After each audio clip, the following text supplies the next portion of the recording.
I believe in giving credit where credit is due. So before we get into the episode, we are going to name our sponsors. So the sponsors of season 4 are Levo Oil. They were gracious enough to give us a home infuser to be able to make some amazing recipes this season. If you are someone who has been wanting to make infusions at home a little bit easier, definitely check out shop.levooil.com and see if there's something you just have to have in your kitchen. In addition to Temperance Home and Bar. I love Melissa. Melissa has been a true sponsor of our show, working on almost every season with us, and I just love her Botanica. Melissa goes above and beyond to ensure that all of her clients leave super duper happy and are in a better spiritual place than when they came. Please check out the show notes so you can follow her on social media and check out her Etsy page. Let's get into the episode.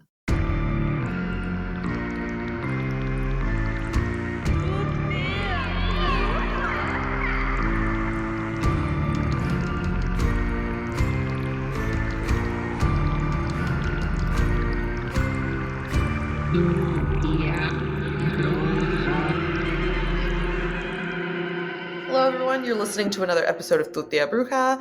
This is Bex, and for today's episode, I'm so excited. I love talking about spirit and just all the different ways that we've been disconnected from that. And I think that it's so important to dig back into that, right? Get to our roots. And that's how I think that magic is the strongest. You find the things in self and then figure out ways to use tools to make these things happen. So today, Sherry Shone, who is known as That Hoodoo Lady, is joining us. So thank you again for being here.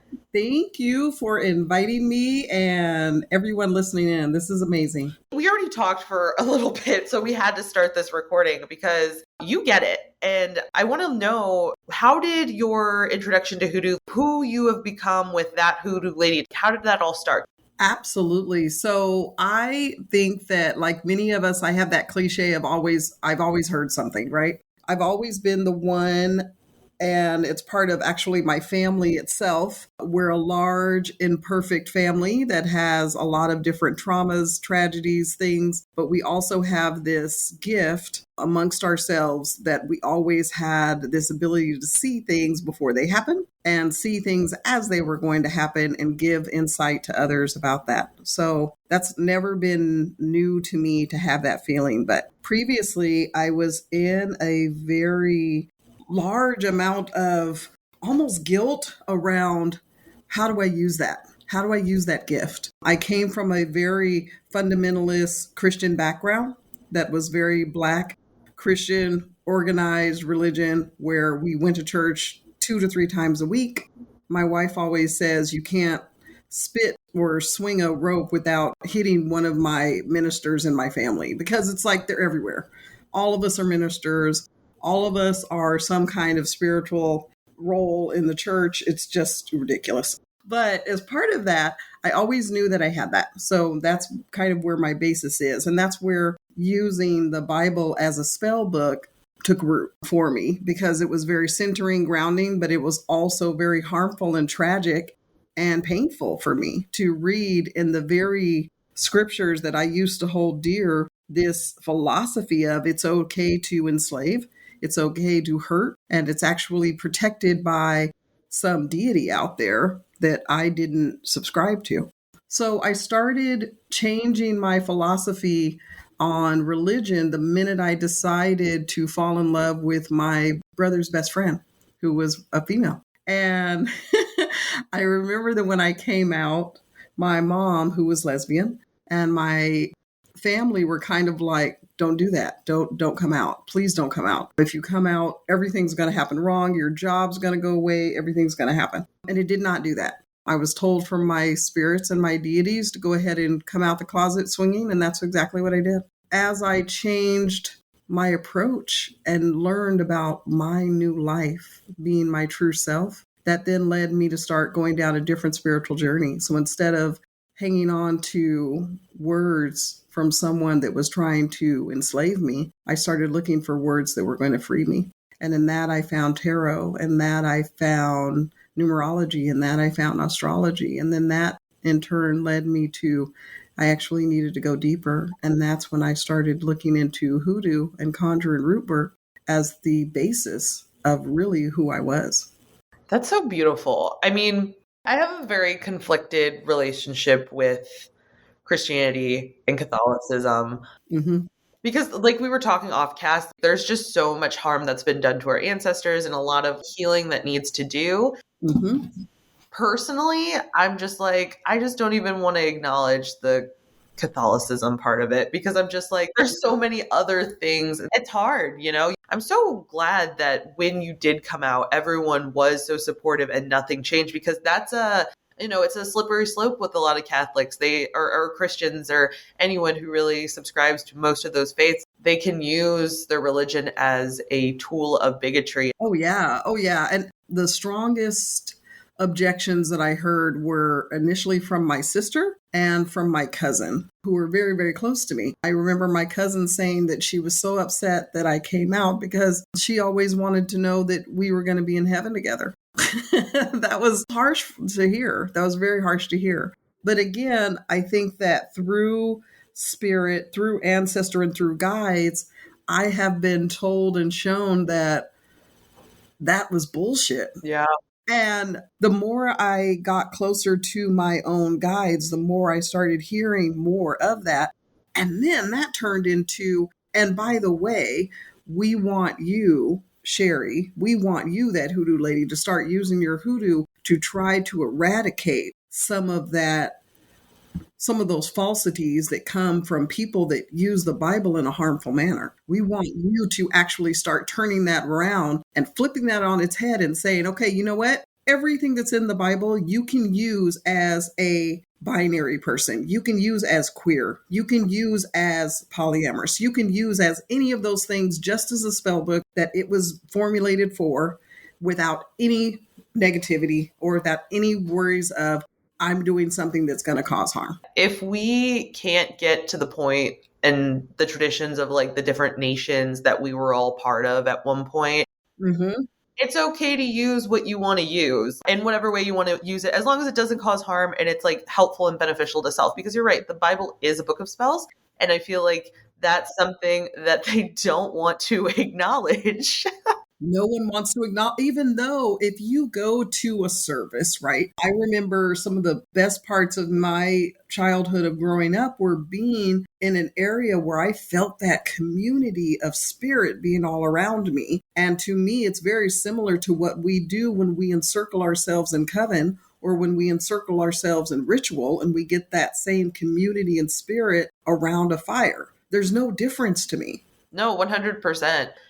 I'm glad that you're doing what you're doing. Did that sort of being in a place where you were using all of these items from the Bible and like hoodoo relies very heavily on Christianity, if I'm not mistaken, because it was a way to kind of hide different traditions in plain sight. Yeah, definitely. It is really about an oral tradition that is from the enslaved of the South of United States of America. I don't ever say from America because we have several Americas. And I think the United States of America, we're very almost privileged to be able to think, oh, when I say America, it's only United States because that's all that exists. When we look at the South of United States, during that period of trauma and tragedy and enslavement, then the people that were brought from their homelands through the diaspora over, yes, they did use an oral tradition of hoodoo, folklore magic to be able to get deliverance from their oppressors. So when I say I'm using hoodoo, it is not a pretty thing that's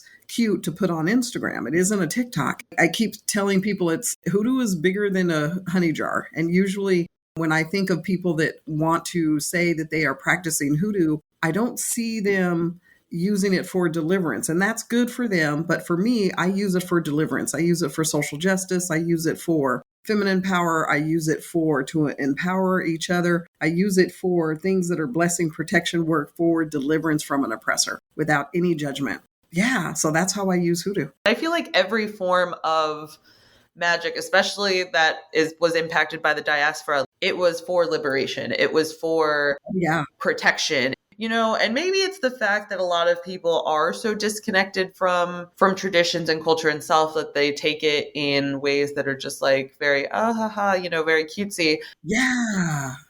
I have a question for you. You have a second book that's coming out called Hoodoo for Everyone, Modern Approaches to Magic, Conjure, Root Work, and Liberation.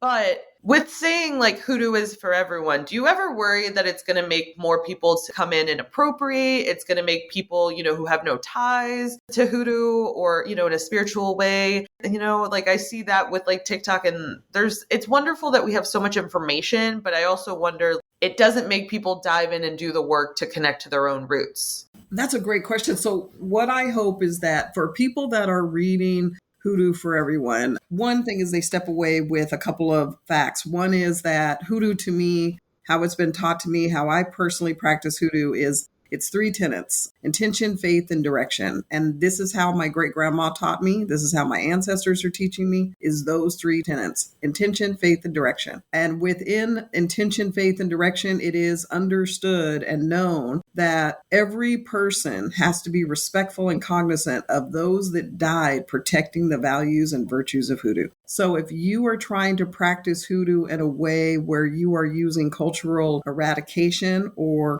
if you're trying to culturally appropriate, then to me, and what I know of my ancestors and my guides and who I believe as my deities, they will take care of you. They will make sure that you learn your lesson. And I think that's something that in non-European traditions, religious traditions, and really, I guess I could throw European in there too, because there's some definite German witchery out there that really does help you understand that if you don't do what the deities say, you will get the other side of the coin. Mm-hmm. And I think that's something that we try to lighten up in being magicians that we are and workers as we are, as we say, oh, it's love and light. Well, we that do some real work understand it's never all light and love.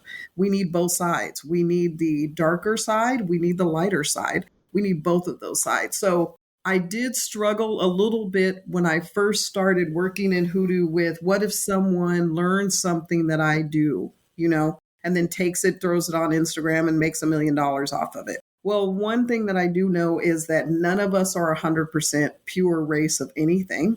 I believe we all came from Africa. So I believe that all of the magic and education and learnedness that we have in ourselves is all come from that spirit of mitochondrial Eve. That's just what my belief set is.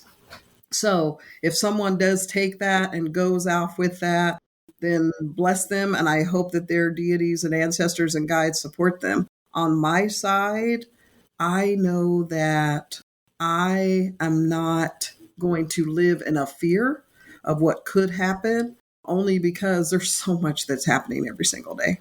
And, one of the things that I try to support myself in is, what do my ancestors ask me to do? And my ancestors and spirits 100% told me to write this book. It was supposed to be a book on myth and mythology because of the story that we're going to talk about a little bit later. But it was around myths and heroines and heroes of the Bible, of mythology. I was going to make it almost collegiate to a point. And then my dad, who was one of my favorite ancestors, he died when I was 16. He'd never graduated past the 4th grade. He barely knew a lot about the things that we do now, where he didn't go to college, he didn't go to high school, he didn't do all of that stuff. He was just a great spiritual practitioner.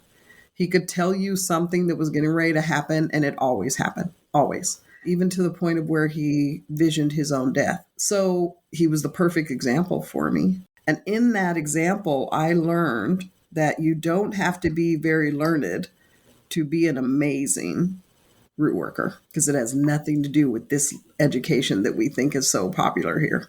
There's something so, I think, beautiful in the fact that we're going to be ancestors one day. So even though we take it for granted, like we are carrying all these things with us that we are going to pass on to the next generation.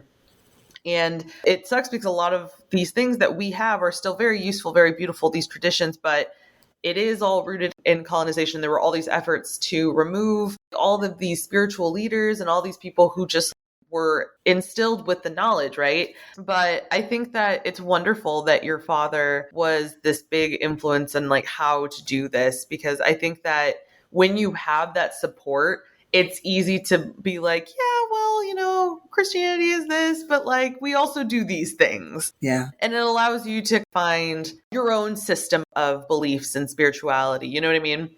Yeah. And I think that's the most important thing. There's a verse that I use all of the time from Timothy where basically it's just you need to study to show yourself as a worker, not ashamed, rightly dividing the word of truth. And what that means to me is I can't be a worker of hoodoo and trust everything that's coming out of somebody else's mouth. I have to actually do the work myself. I tell you, hey, this is the way to come up with a spiritual cleanse. You take this much of this and this much salt and this much lavender. If I tell you that, that's great.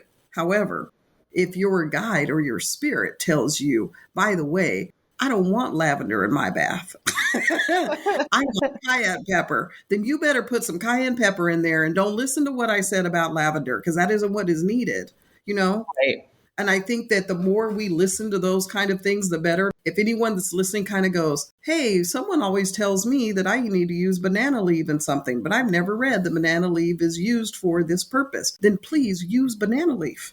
Mm-hmm. Please. Mm-hmm. I think that we get caught up in having to be told or shown something from someone greater. There's no one greater than you and your body connecting with your spirit and getting the answers you need for your own deliverance. That's so valuable what you just said, because I see that a lot. Like people want like a recipe, and it's like sometimes you just have to get in the kitchen yourself and start mixing stuff together. And it's a lot of trial and error, like because sometimes you might try lavender and it might be helpful, but then you're just like, okay, I keep hearing about banana leaf. I'm just gonna do it. Yeah, I'm just gonna do it. I'll give an example for people that are listening in. So, for example, if we were to say, if you and I are in agreement that we're thinking of something that I have in my hand and what color it is, right? And if we guessed what that color is, and then we guess again, this time listening to our ancestor, I bet the second time we're going to be right.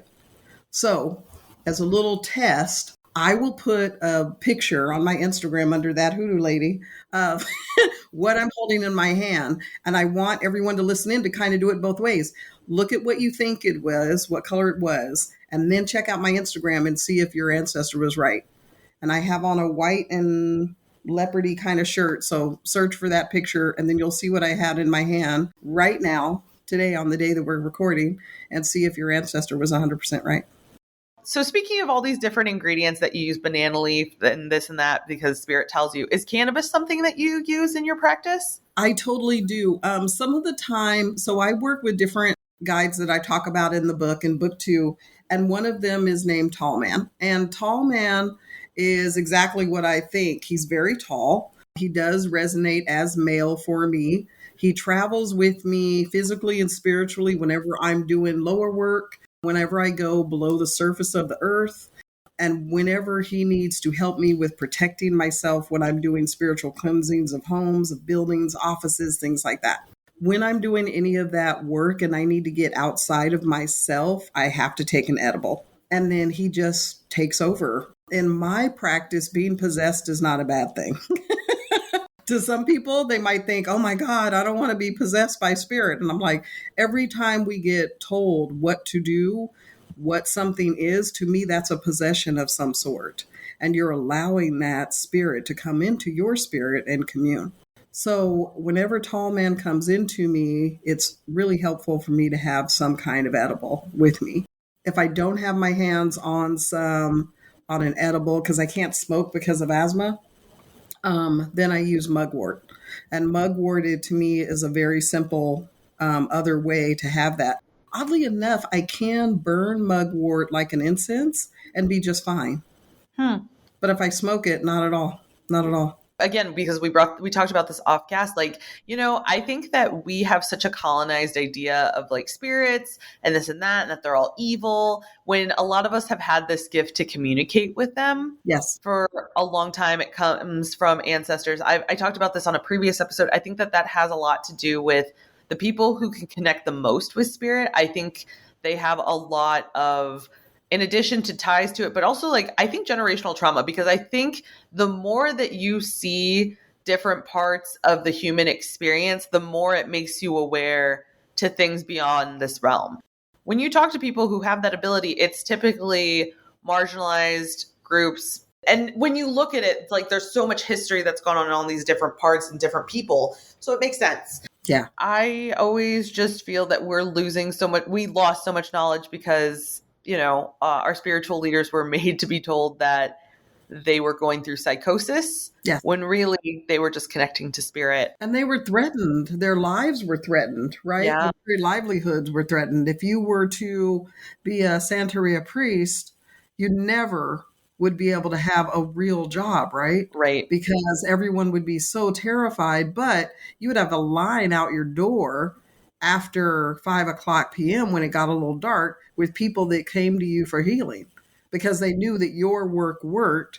Ethnobotany works. Lots of these other medicinal traditions work where Western medicine has failed. When I worked with on the Muggle side of the house, I have a professional career that's on the opposite side. And it has been proven through health care that those healthcare practitioners that actually provide energy and some type of faith-based work on their patients, they have better outcomes. But they don't want to say that, right? If I were to perform Reiki or energy work on someone who has a chronic condition, they're going to have a better outcome. And when I'm doing something around ritual for someone who is coming to me for a reading and they are asking for deliverance, and we do this together using herbs and roots and conjure chants, they're going to get a better outcome. They absolutely are. And I think that many of us were not privy to that as we were growing up, but now something's pulling us to it. And we kind of go, you know what? I'm actually going to do this, whatever I need to do, with the understanding that I'm going to win this time. I don't know where I'm getting it, but I know that it's going to be fine.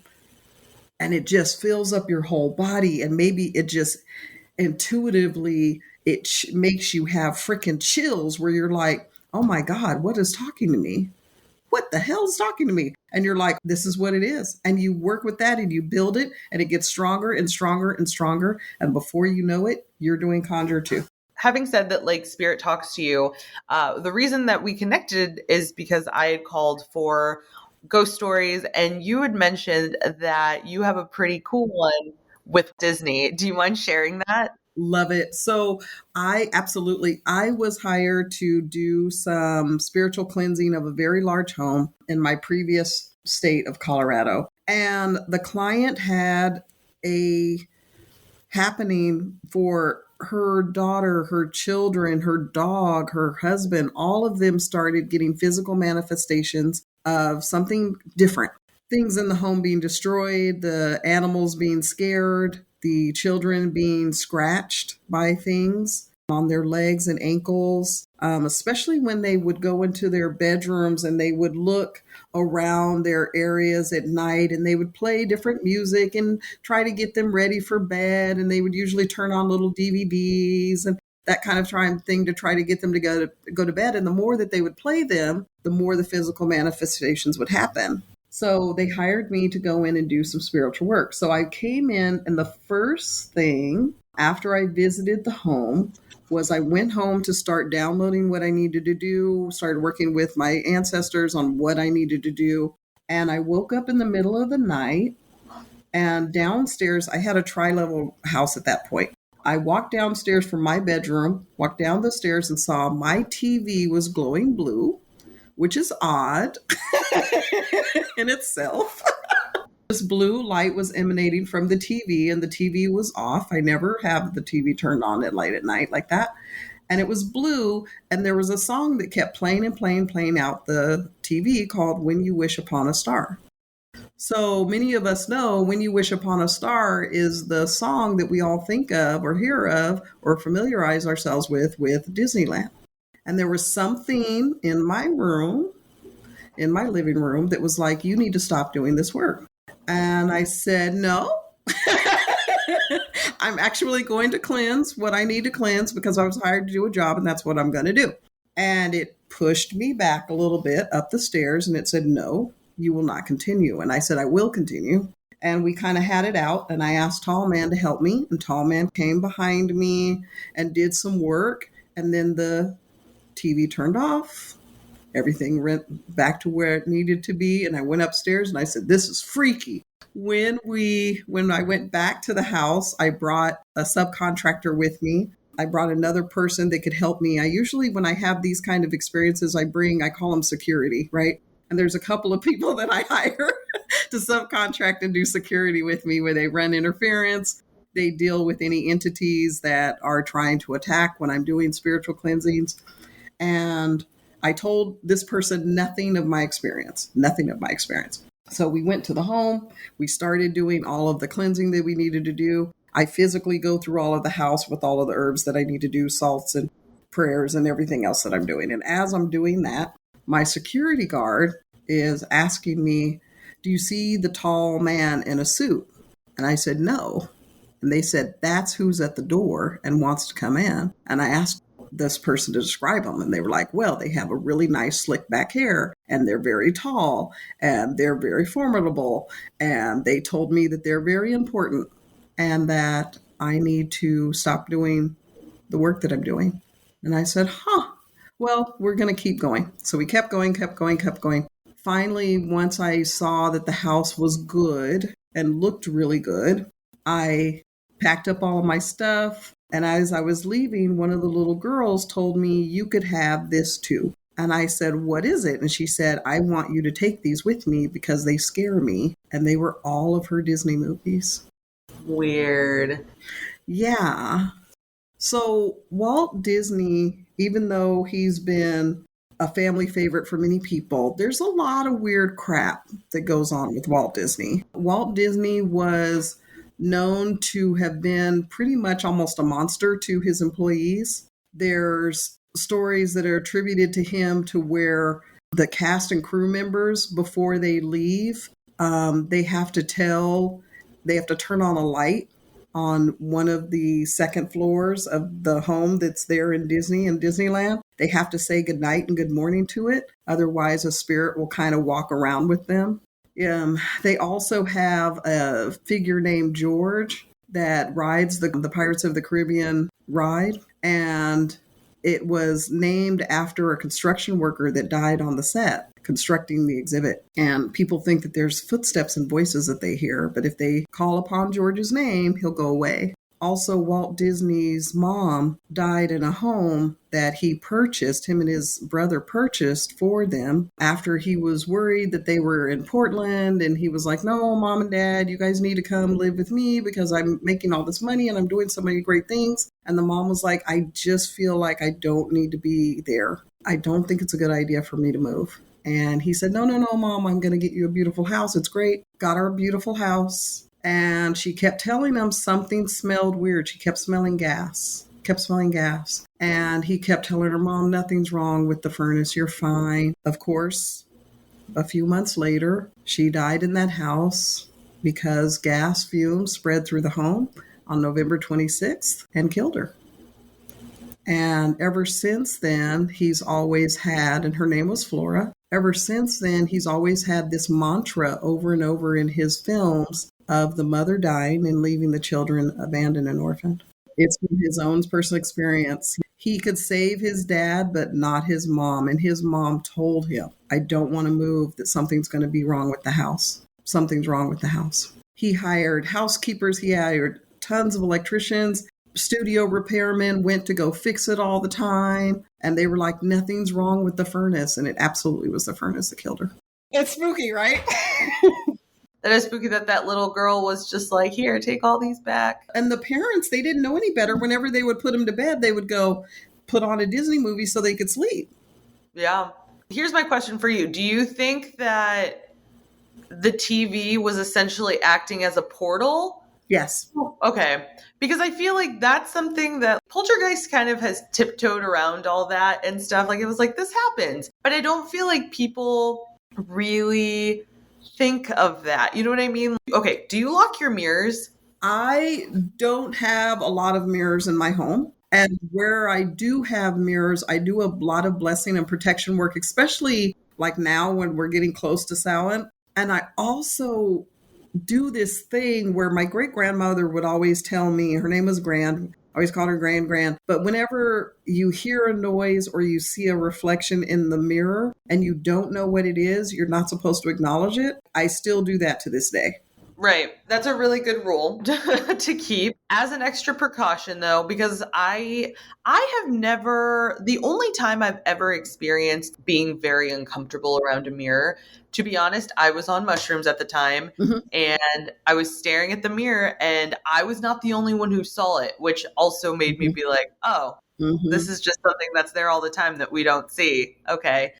So ever since then, I've been more like, just lock them, just to prevent anything. But I've been thinking a lot about locking my like television and my laptop and my cell phone. And I just haven't done it yet. But I'm like, honestly, I think that's something we should do too, because they're portals as well.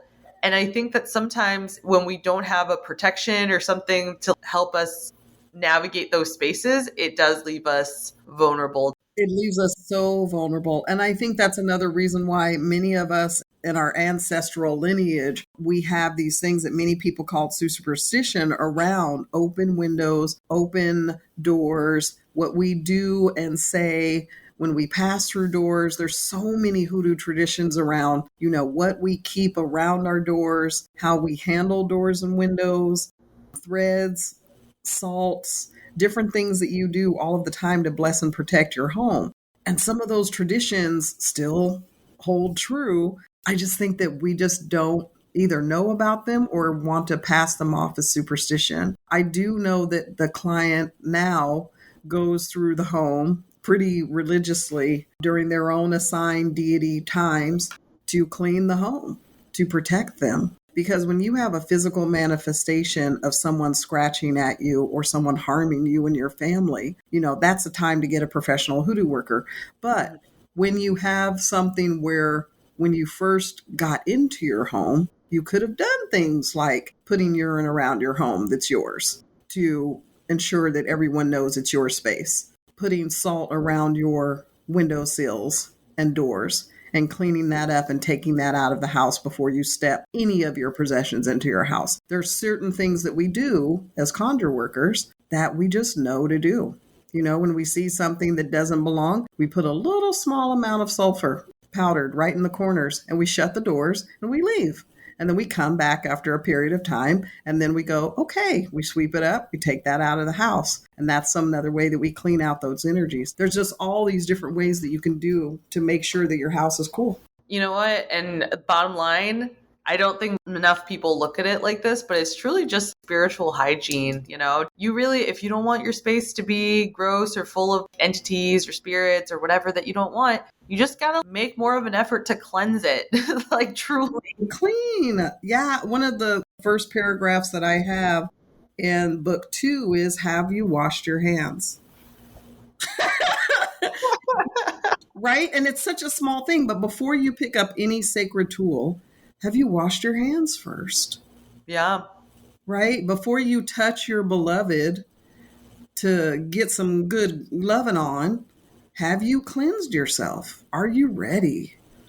Right? And there's so many things. There's such good work around just making sure your temple is clean, from your home to your car to everything, Well, thank you so much, Sherry. This has been such an amazing conversation. Yay! I am so grateful that you even reached out. I loved the topic and I was like, ooh, let me hang out and chill out and see if she'll pick me. But yeah, I love that story. That's a great story.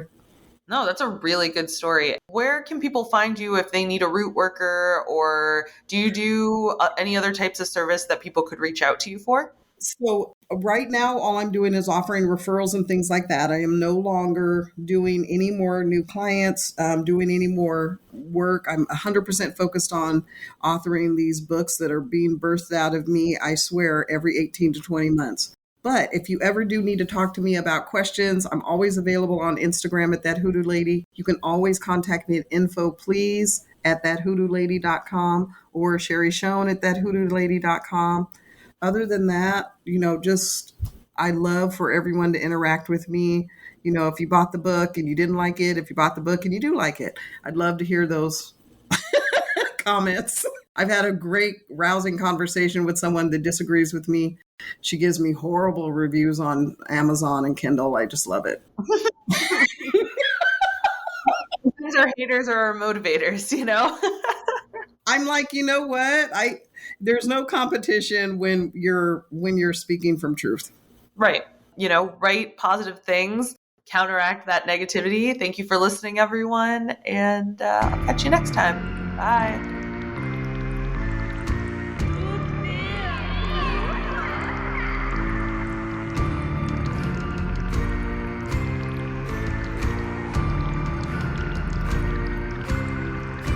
Mm.